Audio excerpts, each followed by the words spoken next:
Good evening, viewers and listeners of Concerned Citizens Media. Thank you again for coming back. I always appreciate your presence. Today is November the 30th, 2023. I have several news updates to share with you. I will start with a short video from United Nations uh, on briefing a very short statement on the situation in Ethiopia, especially the drought and how many people needing assistance, plus other additional point. Next to that, you might already know that there was a hearing today earlier around 9 a.m. in DC local time. Uh, that hearing was on Ethiopia. The witnesses for that hearing. First, the hearing was conducted by subcommittee of foreign affairs. So the witnesses presented uh, in that meeting, the Honorable Ambassador Mike Hammer, Special Envoy to the Horn of Africa, Bureau of African Affairs, U.S. Department of State, and another guy, Mr. Taylor uh, Beckelman, Deputy Assistant Administrator, Bureau for Africa, U.S. Agency for International Development. So these are the two witnesses, presented their statement, then answered different questions on Ethiopia, and this presentation covers all, the situation in Ethiopia, including why Eritrea is still there, why they are not withdrawn, and what kind of measurement necessary to push them out, and also the Western Tigray issue, plus other very important points discussed in this meeting, and I have a video for that one. Just the opening statement. If you want to go into the details, you can get it from this https foreignaffairs.house.gov. If you go there, you will have the whole video of today's hearing on Ethiopia. Thank you again for coming back. So I will start with this one, then I have more to say.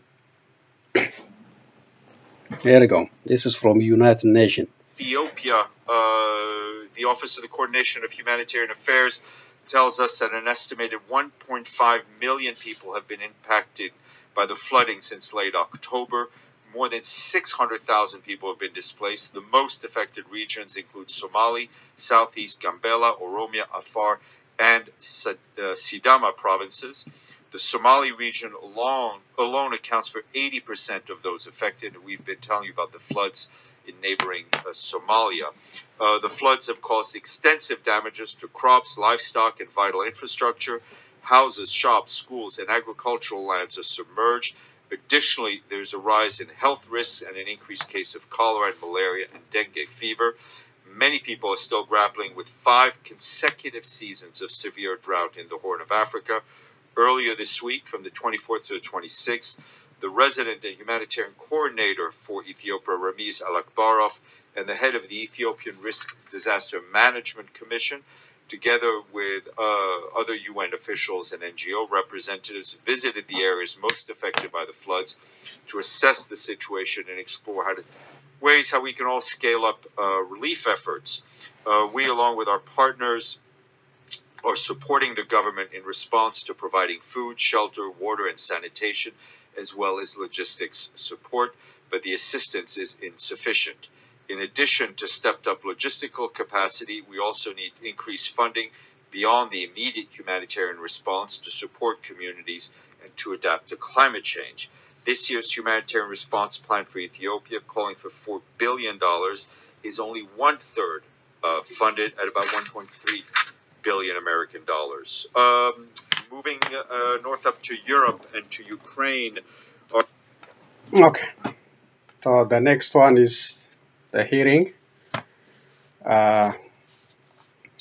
So that's in addition to the ongoing crisis in Ethiopia, the war in Oromia region, the war in Amhara region, plus the high inflation, all kind of challenges under Abiy Ahmed leadership. Now we have flooding and severe drought, creating more trouble to the citizens of Ethiopia. So more aid is needed. He said about 4 billion US dollar.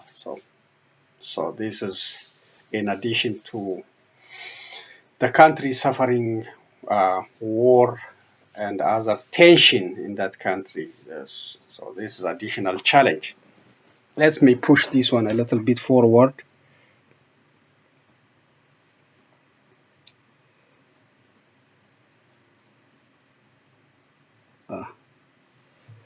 Okay, I have a challenge here. Cessation of hostilities agreement was reached between the government of Ethiopia and the Tigray People's Liberation Front, bringing an end to the intense conflict.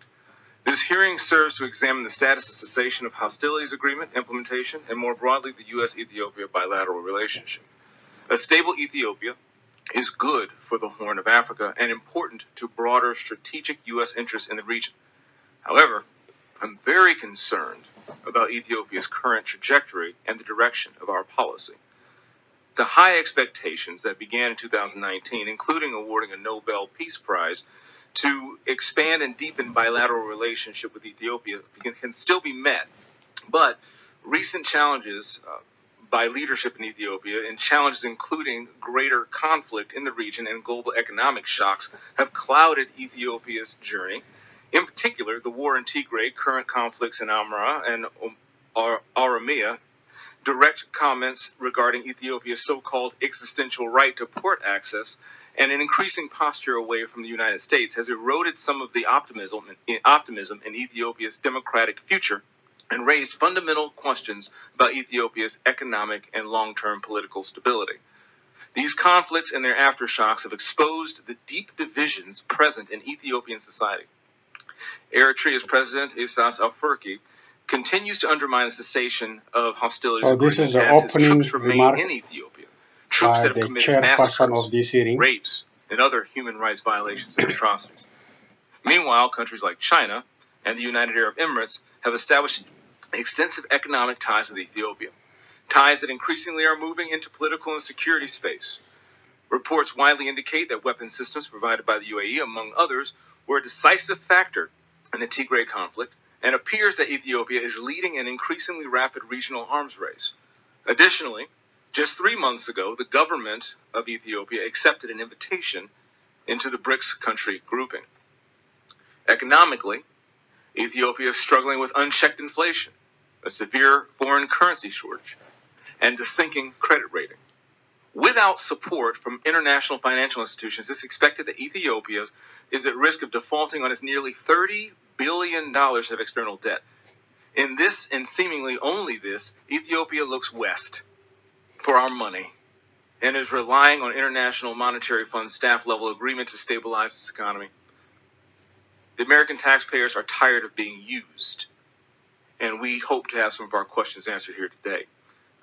Beyond the Grand Ethiopia Renaissance Dam, which represents a critical piece of infrastructure for Ethiopia to reach its developmental goals, it's really hard to see other areas of optimism.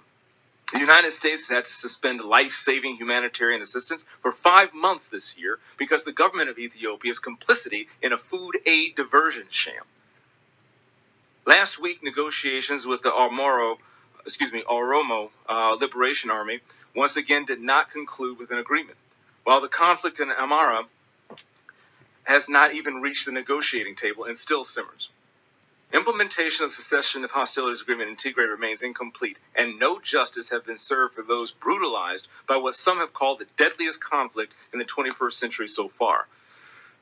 Last December, Just 1 month after the cessation of hostility agreement was signed and 11 months after Ethiopia's AGOA eligibility was rescinded for gross violations of human rights, Prime Minister Abiy Ahmed was invited to Washington, D.C. to attend the Africa Leaders Summit.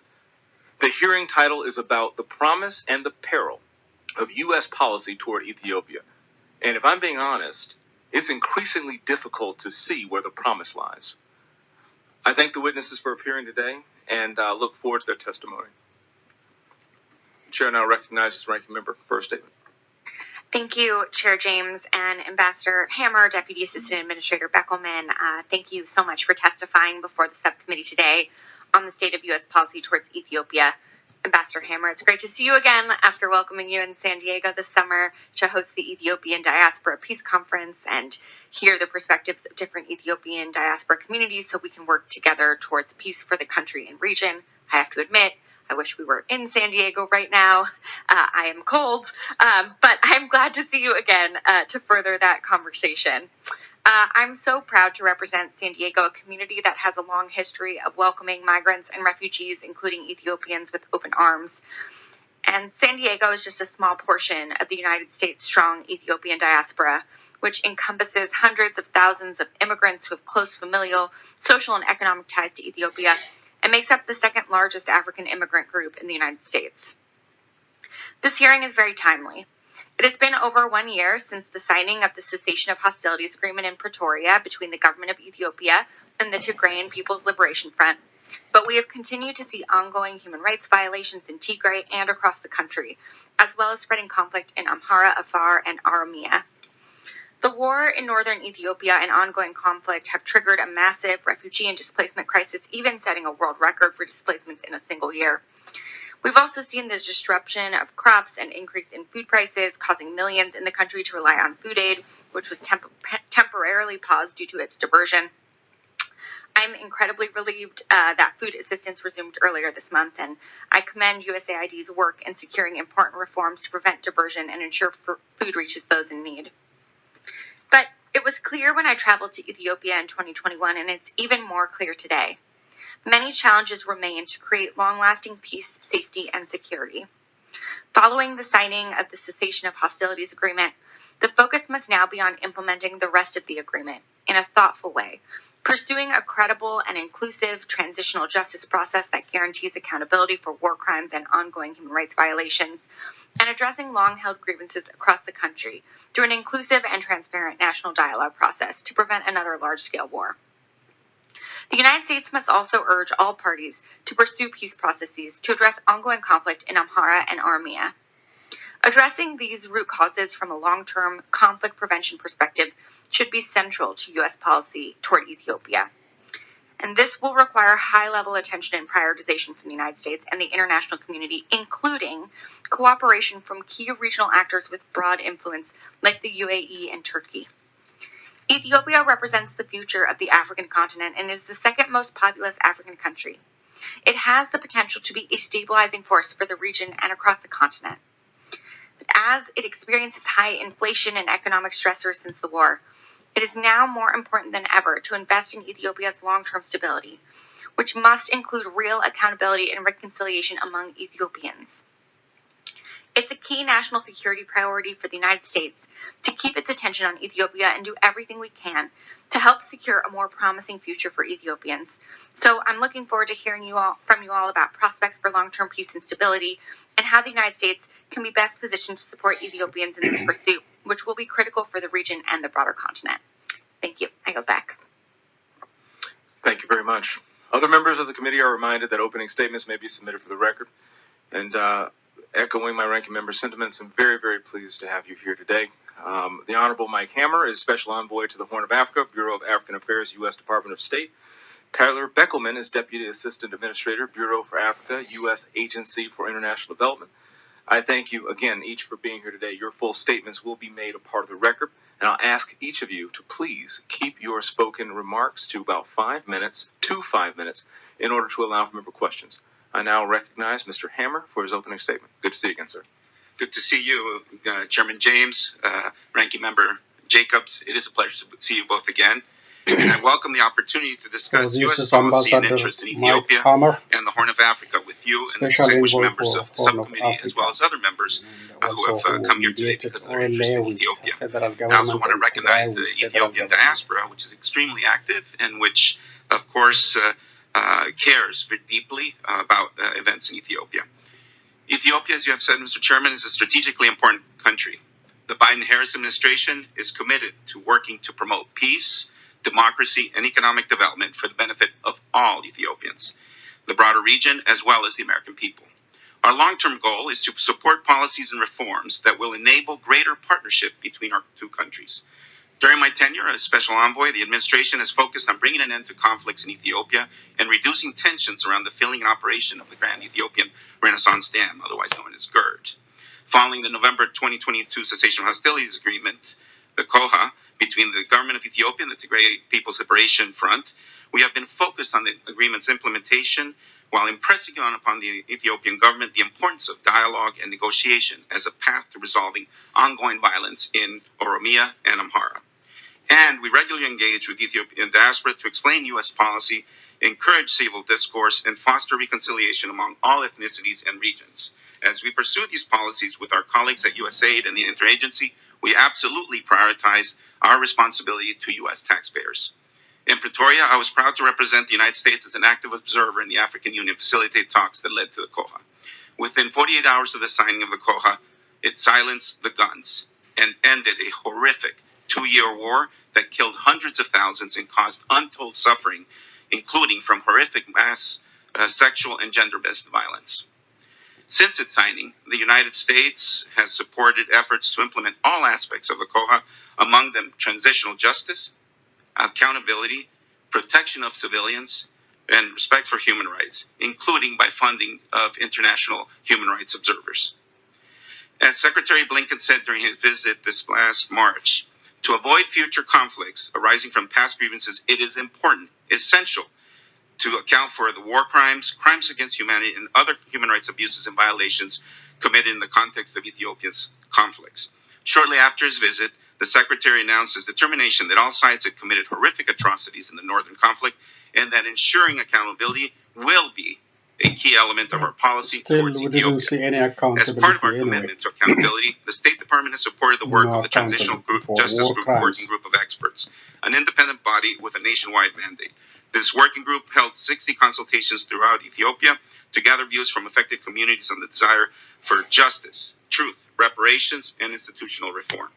We look forward to the working group's recommendations, and we will work with the Ethiopian government, civil society, and the victims, including survivors of the conflict-related sexual violence, on their implementation on the implementation of their recommendations.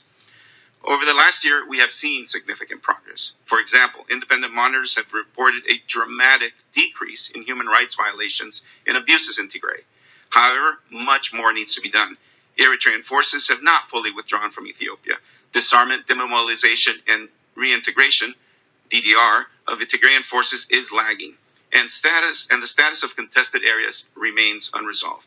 Therefore, implementation of the COHA remains a work in progress. And we are deeply concerned about the ongoing violence in Amhara and Oromia. There have been credible reports of gross violations of human rights, significant loss of life, and severe economic disruption.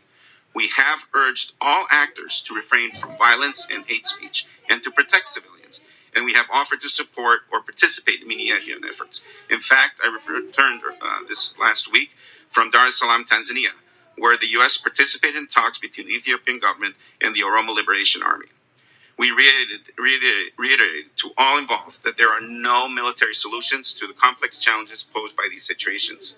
Compounding these challenges, Ethiopia is also confronting macroeconomic stresses. Foreign exchange reserves are at the lowest in 2 decades. Inflation has averaged over around 30% for the last 2 years. So the IMF is in discussions with the government of Ethiopia over concerns about the state of the economy.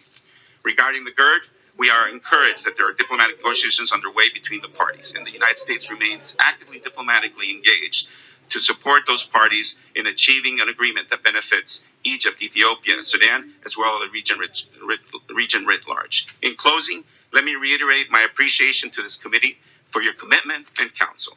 Rest assured that we are clear-eyed about the challenges in Ethiopia, as we work to support an Ethiopia that is more peaceful and prosperous, one in which the United States and Ethiopia can benefit from a strong partnership.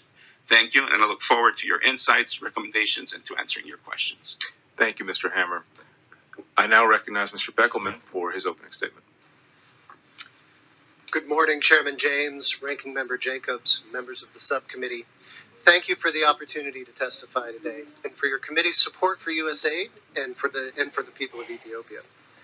USAID's long-standing development partnership with Ethiopia has helped propel historic improvements in living conditions for millions of Ethiopians, and we remain the largest bilateral donor of assistance to the Ethiopian people.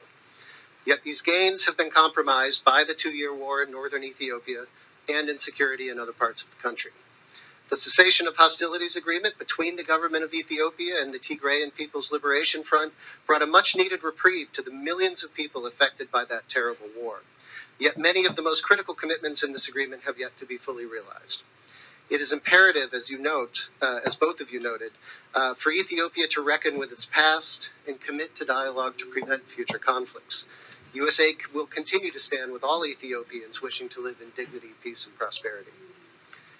Disarmament, demobilization, and reintegration, or DDR, is one of the most important elements of the COHA. As we see all over the world, DDR requires sustained political will and strong international commitment and financing. USAID plans to focus on the R in DDR, promoting reintegration, resilience, and early recovery for conflict-affected communities, particularly survivors of sexual and gender-based violence. We also plan to support intercommunal dialogue and revitalizing livelihood opportunities that will give demobilized soldiers productive pathways in civilian life. As the ambassador noted, one of the most important provisions in the COHA was the government of Ethiopia's commitment to a comprehensive national transitional justice policy. The government undertook broad public consultations to develop its framework, but has not yet begun implementation. We agree wholeheartedly that it is important to get this right. USAID stands ready to support the implementation of a transparent, victim-centered process that contributes to truth and reconciliation. It's also critical that Ethiopians themselves lead the fight for justice and accountability, which is why USAID supports local civil society organizations that monitor and advocate for these principles. We will continue to support both the National Human Rights Institution and international human rights monitors. USAID plans to increase assistance to local human rights actors and organizations to respond to crisis-related human rights violations and address other ongoing human rights issues. Beyond Tigray, we are of course troubled by the violence and abuses in other parts of the country, including Amhara and Oromia. USAID is supporting locally led initiatives in these locations to de-escalate tensions and will continue to emphasize that the peaceful resolution of conflicts through negotiation and dialogue pays off. Ultimately, Ethiopia's prospects for long-term stability and its tremendous economic potential hinge on whether the country is able to resolve grievances through dialogue and politics rather than violence and suppression. USAID is tracking the national dialogue process closely. It stands ready to support an inclusive, transparent, and broadly accepted process that helps reinforce long-term peace and stability. USAID continues to support civil society and other stakeholders so they can meaningfully engage in this process. And we will continue to consider support to the Dialogue Commission as it facilitates community consultations. Let me briefly turn to a critical issue, which you both alluded to, which is the diversions of humanitarian food aid. In the spring of 2023, USAID identified a coordinated food aid diversion scheme that prompted us to make the very difficult decision to pause food assistance to Ethiopia. This pause was a measure of last resort due to the extreme scale and scope of the diversion that we uncovered. Earlier this month, after the government of Ethiopia agreed to major changes in the food aid distribution system, USAID decided to resume food assistance to vulnerable groups across the country. Key elements of the reforms included ensuring the independent and verifiable management of the entire food aid supply chain, and agreements on ensuring full access to warehouse, mills, and distribution sites for regular monitoring and oversight. The government also agreed to the internationally accepted best practice of vulnerability-based targeting with joint identification of beneficiaries and joint approval of beneficiary lists. USAID and the government of Ethiopia will implement a 1-year trial period of this process that will be informed by periodic reviews and backed by continuous monitoring and evaluation by our team, our partners, and independent monitors. We are confident that the agreed reforms will reinforce the integrity of the food aid system and help ensure that critical assistance reaches the most vulnerable. We will not hesitate to pause activities again, however, if we continue to see evidence of diversion. So in closing, while we recognize the challenges ahead, USAID remains a committed partner in helping all Ethiopians live in peace, dignity, and prosperity. Thank you for your support of USAID's work in Ethiopia and for the opportunity to appear before you today. I look forward to answering your questions. Thank you, gentlemen, for your opening remarks. I now recognize myself for as much time as I may consume. In October 2023, so Abiy publicly argued that Ethiopia... that is the opening remark from both witnesses, Ambassador Mike Hammer and Beckerman, on the situation in Ethiopia, the challenges that country is facing, but the Ambassador Hammer stressed about justice, accountability in Ethiopia. I don't think we're going to see under Abiy Ahmed. Anyway, it is good to hear that. We're still looking for accountability and justice. What happened in the 2 years war, plus in Oromia region since 2018, is grave human rights violation happening, especially in Walaga, Guji, and other Oromia regions since 2018. So now again in Amhara region. Amhara region is also under war, under emergency declaration. So Ethiopia is very, very in a very bad hand, really. I repeatedly said it will not get better under Abiy Ahmed. Change of leadership is needed, but Abiy Ahmed is insisted he will stay on. So he's looking for weapons from United Arab Emirates, Turkey, and the European countries, looking for money to fund his war and to continue the destructive way. This is a destructive way. It's not a development way. War is a destructive by itself. Plus, the country is, a third world country facing many, many challenges, including the UN talked about flooding, drought, and also, inflation, high unemployment, and different challenges in education sector, health sector. Nothing, no positive news, nothing under Abiy Ahmed. All the hope he talked about in 2018, all gone, nothing. No hope for new generation, nothing for older generation, nothing, no hope. It's just negative. So he's still, he didn't give up. He's still looking for money, looking for drones, weapons to continue the war instead of de-escalating and, changing the course. The Amhara region, the war in Amhara region, continue, but the government, the Prosperity Party now is waging a war and also waging a war in a diplomatic and a propaganda, engaging very tough engagement with the communities, mayoral level, government level, and membership. They are talking about de-escalating and, convincing the Fano militia fighters to come home, to disarm. That is not happening, but the public engagement is very wide, very tense, and it didn't produce a result so far. But yes, if they can settle the disputes between the Amhara region and the federal government, that's a good thing. But it doesn't look like over yet. The governors are talking to the residents. the military officials, the generals are talking to the people to disarm, telling them also, threatening them, disarm or be destroyed. I'm following the stage, the discussions. Some of the message are threatening. Some of the message are, convincing the people and the religious leaders, the elders, and residents, fathers, mothers, brothers, to convince Fanlu, please come home, disarm, and engage with Prosperity Party. That is not happening. So this is two-way, diplomatic and war in Amhara region. So far, the war continue. I don't see any fruit of that tense diplomatic engagement by federal officials and the regional officials to the locals, and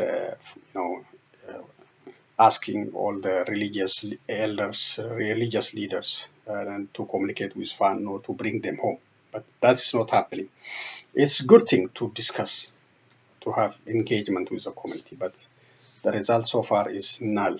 In Oromia region, the intimidation, the harassment by Prosperity Party, militia, and the Federal Army continues, and even the arrest of Oromo Liberation Army head Jal Marro, who participated in Tanzania peace negotiation, his brother, kidnapped, and nobody knows where he is. So it's an intimidation and a terror tactic used by the government against citizens, and also, extrajudicial killing happening in Oromia region, in RC and Wallaga, without any accountability. This thing continues under Prime Minister Abiy Ahmed.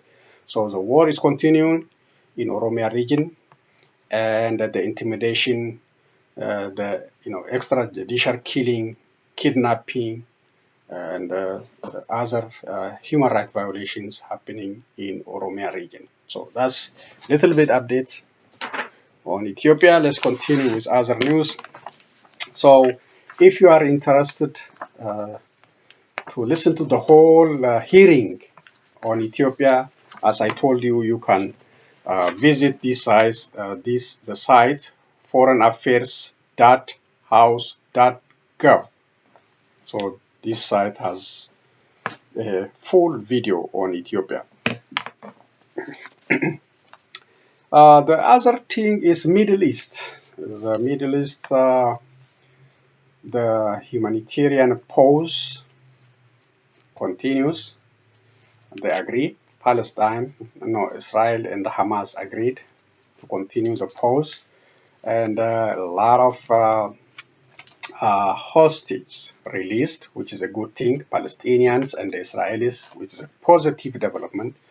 But the tone coming from Israeli officials is a tough one. They are eager to continue the destruction and the bombardment of these defenseless Palestinians, and no call from Biden or his senior officials for complete ceasefire. So far, no call, despite the global community calling for ceasefire, including Americans in New York and Chicago, Missouri, everywhere they are calling.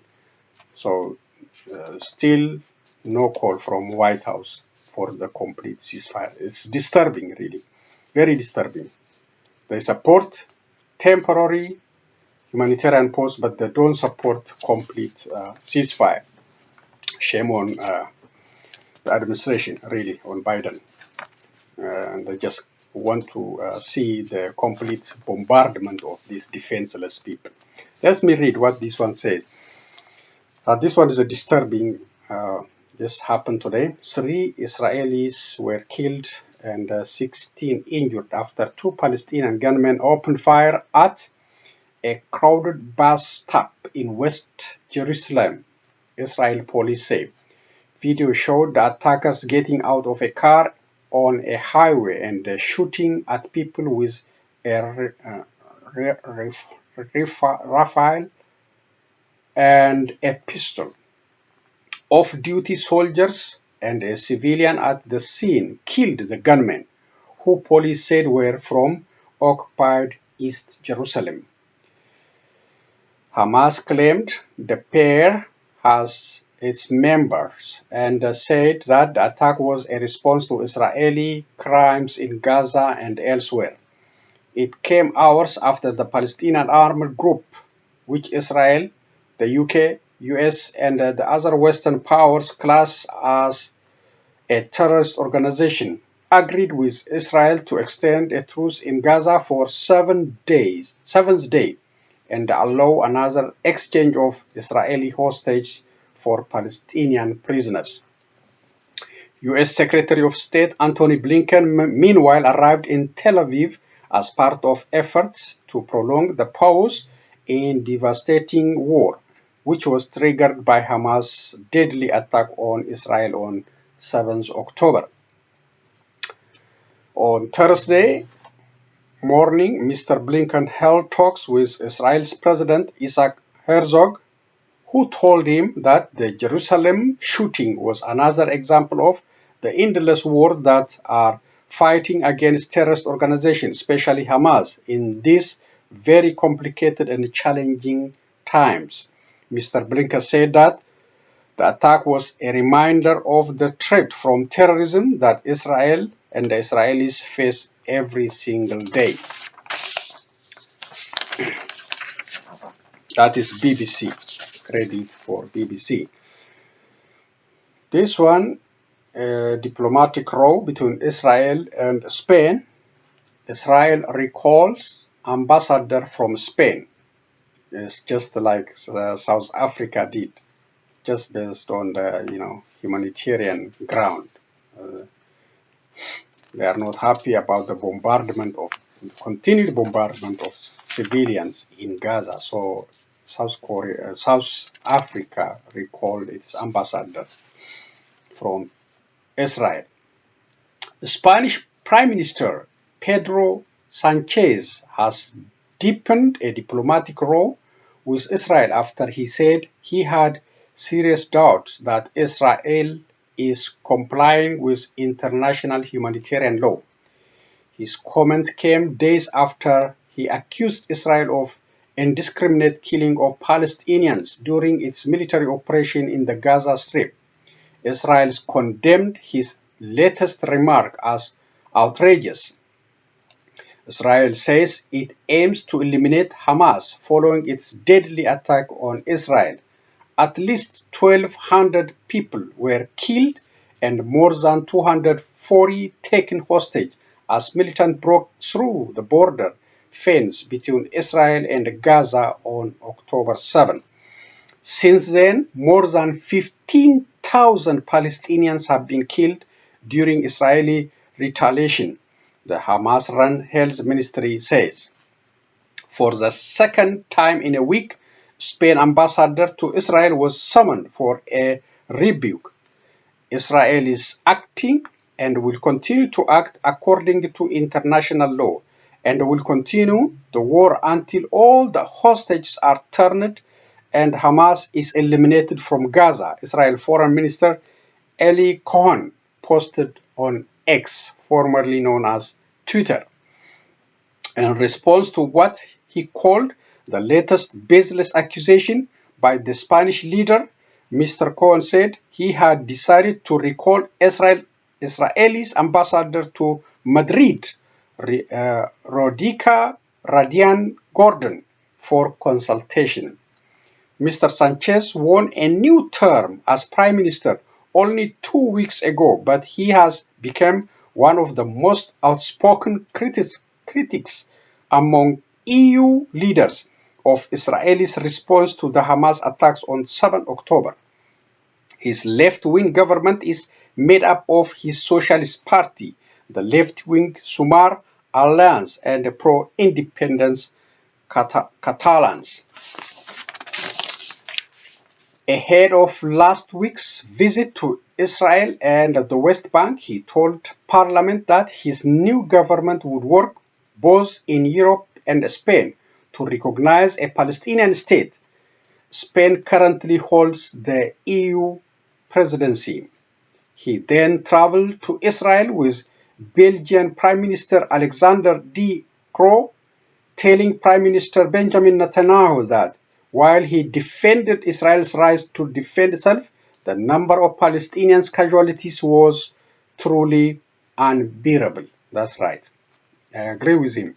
Israel accused the two prime ministers of failing to place full responsibility for the crimes against humanity committed by Hamas, adding that their false claims give support to terrorism. That is jumping to conclusion. If you criticize Israel, you are supporting terrorism. That's not good. Here in the United States also, if you criticize Israel, you are anti-Semitism. So the situation is changing very tough, very rapidly, and the freedom of speech in a very dangerous state. Both countries' ambassadors were summoned for a reprimand. Spain's foreign minister rejected the Israeli accusation and in turn summoned Israel's ambassador. On his return to Spain, Mr. Sanchez was criticized by domestic political opponents for giving classes in morality. Madrid's center-right regional leader, Isabel Diaz Ayuso, said that his embarrassing position was creating a wall separating Spain from Israel, US, and the West. His latest intervention during an interview with Spain's public broadcaster TVE was derided by the Israeli Prime Minister's office for coming hours after Hamas gunmen shot dead 3 Israelis at a crowded bus stop on the outskirts of Jerusalem. The attackers got out of a car on a highway and opened fire with a rifle and a pistol. The Spanish Prime Minister said the footage from Gaza of people dying, especially boys and girls, was not acceptable, and he repeated his belief that a solution to the crisis required reconciliation of the Palestinian state. Palestinian state. He said it was in Europe's interest to address out of moral conviction. Yes. It should be followed by action. This talk of two-state solution, it has been for a while. They keep talking, but what is holding them to implement it? I don't know. They keep talking about in United Nations chambers. The United States President is talking about, the Secretary Blinken talking about, Europeans are talking about, but why they are not pushing for the two-state solution? Why? At least based on 1967 border. But Israel was established in 1948. So see the gap, how far Israel came. So if it's okay for Palestinians to accept 1967 border, it's fine. Just accept it, form two-state solution, and end this bloody conflict in that region. This is China giving warning to U.S. China's defense ministry said Thursday that the U.S. should stop interfering in both Taiwan and the South China Sea, saying U.S. arms sale to Taiwan are making the situation more dangerous. Taiwan's ruling Democratic Progressive Party is turning Taiwan into a weapons depot and a powder keg, said Senior Colonel Wu Qian, the defense minister's top spokesperson. He spoke less than 2 months ahead of presidential election in which Taiwan voters will choose between the ruling party, which favors a stronger defense and close ties to the U.S., and opposition parties that advocate improving ties with China as the best way to reduce tension. Taiwan security, this is in quotation, Taiwan security depends on the peaceful development of cross-strait relations, instead of a few pieces of US-made weapons, who said at a monthly news conference, the 160-kilometer or 100-mile wide Taiwan Straits run between Taiwan and China's east coast. China claims the self-governing island as its territory and says it must come under its control. The US government does not support formal independence for Taiwan, but is bound by its own laws to provide the island with the means to defend itself. In quotation, again, we request that the US side acts in accordance with its words and take concrete steps to honor its commitment not to support Taiwan independence, stops arming Taiwan, and stops undermining China's core interests, who said.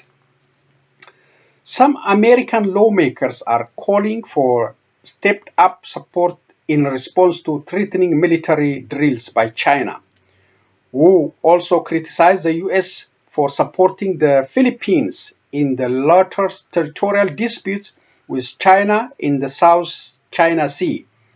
Philippine President Ferdinand Marcos Jr. has sought US assistance, including a recent joint patrol conducted by their militaries.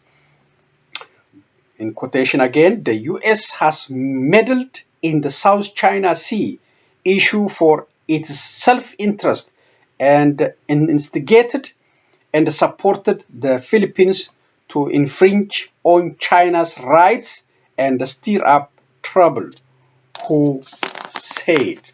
Credit for this one, Associated Press. So that is another challenging area in Southeast China.